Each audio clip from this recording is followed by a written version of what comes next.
नमस्कार दर्शक बंधु साई अनंत आश्रम को स्वागत।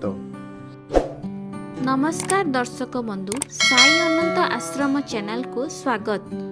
आज आम यही वीडियो रे जानिबा तुलसी मूलर माटी मथारे लगाइले कौन होइथाय सेही विषय रे जानिबा।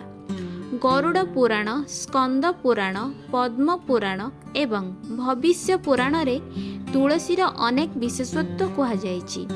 प्रचलित कथा अनुଯାयी समुद्र मंथन समय रे जो अमृत भूई रे पड़ी जाइथिला सेथिरु ही तुलसी गछर उत्पत्ति होइथिला। सबु हिंदू घर सामना रे तुलसी गछ थाए एवं एही गछ को नहीं गोटे उपाय कले 24 घंटा मध्यरे आपणक भाग्य मध्य बदली जिवो। एही गछ अत्यंत महत्वपूर्ण एवं एही गछ को माँ बोली माना जाइथाए। तुलसी गछर पत्र रे साक्षात भगवान विष्णु वास करती। पृथ्वी पृष्ठरे मनुष्य शरीर धारण कले तुलसी गछ पूजा निहति करबा आवश्यक। प्रत्येक दिन तुलसी गछर दर्शन सहित पूजा कले सबु प्रकारर पाप नष्ट होई जाए। तुलसी गछ लागिथिबा माटी रे समस्त तीर्थ माना जाइथाए। तुलसी गछ मूलरे माता लक्ष्मी को वास होइथाए। वास्तुशास्त्र अनुଯାयी जो घरे तुलसी गछ लगी थाए ସେହି घर को कौनसी दुख, दारिद्रता एवं रोग व्याधि आसी न थाए। एहाकू घरर सठिक दिगरे रखिले वास्तुदोष उत्पन्न होइथाए। घर उपर को कौनसी विपद आसिबार थिले तुलसी गछ सुखी जाए, कारण माता तुलसी सबु समस्या को निज उपर को नहीं जाती।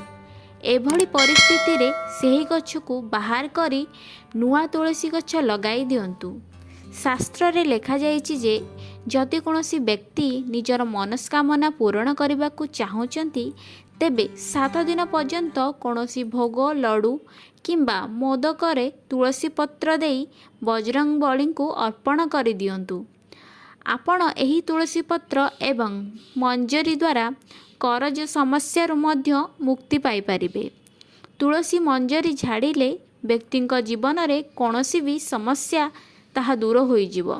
जदि आपण निज जीवन रे समस्या को दूर करबा को चाहुचंती तेबे स्नान करुथुबा पानी रे सुखी पड़िथिबा तुलसी पत्र, अल्प मंजी एवं तुलसी माटी मिसाई स्नान करंतु।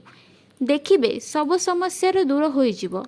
एहा द्वारा जीवन रे समस्त दोष मध्य समाप्त होई जिवो।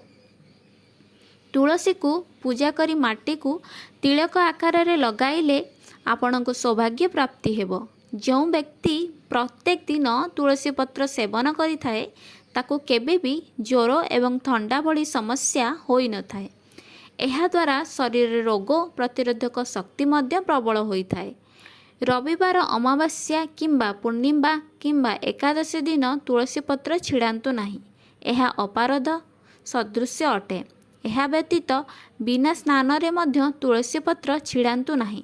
जदि आपण लगातार 6 मास पर्यंत संध्यारे तुलसी पत्र खाइले तेबे मने रखंतु जे प्रत्येक दिन समान संख्यक तुलसी पत्र ही सेवन करंतु।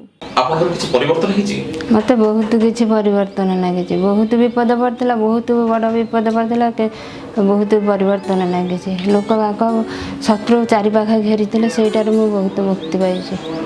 आउ तो बहुत विपद रहिछि सेटा किंचित मु अल्प मासे भितर जमा बाबा पाखु आछि। मासे भितर तो एति परिवर्तन हेछि बाबा का आशीर्वाद रु। समस्या अछि तो समाधान निश्चित अछि।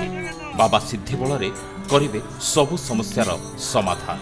अभिज्ञ साधक वास्तुदोष, संगदोष, पारिवारिक अशांति, आर्थिक समस्या, व्यवसाय रे हानि एवं जमीबाड़ीर समस्या, विवाह विलंब ए समस्त समस्यार सरल समाधान पाई जोगाजोग करंतु श्री अनंत आश्रम भुवनेश्वर।